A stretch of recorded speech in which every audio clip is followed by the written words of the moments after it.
Ici, l'échauffement pour la séance 3. Donc, séance jambes. On va démarrer, donc 30 secondes de corde à sauter ou jumping jack, comme sur les autres séances, pareil. Donc 30 secondes. On va faire monter un petit peu le rythme cardiaque. Ensuite, je prends l'élastique moyen. Là, je viens de passer autour d'un rack à squat ou quelque chose, ce que tu as sous la main. Et je viens rentrer mes jambes à l'intérieur. Je mets un petit peu de tension. Et là, je vais faire mes 10 squats comme ça. Donc, je descends et je monte. Il faut qu'il y ait tout le temps de la tension sur les élastiques. Là, je souffle. Tu vas voir qu'il faut venir tendre les jambes. J'inspire et je souffle. On vient chercher un maximum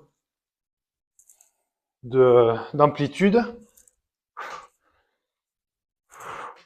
Voilà, une fois que tu as compris, tu peux amener un petit peu de rythme. Le but, toujours pareil, c'est d'amener du sang dans les cuisses pour bien préparer à la montée en gamme pour les squats.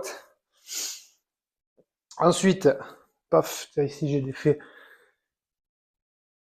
Ensuite, ici, je vais faire un petit passage pour venir mettre mes talons ici à l'intérieur. Je prends un banc, une box, ce qu'il y a sur place. Ça peut être fait assis, mais c'est mieux quand même comme ça. Et là, je vais venir faire des curls avec les jambes.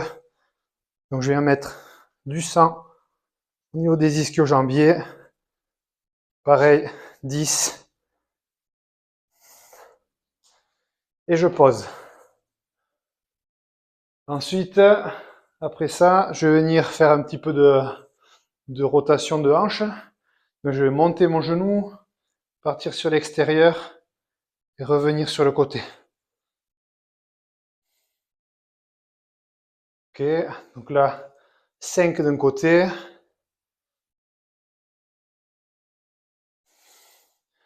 Là, le but, c'est vraiment d'aller chercher un maximum d'amplitude. Donc, je monte bien, je viens bien chercher sur le côté et je descends. Ok.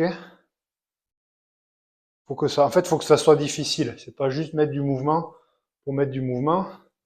Ça vient chercher quand même de l'engagement musculaire dans l'amplitude complète. Ok, donc une fois que j'ai fait comme ça, en partant devant vers l'extérieur,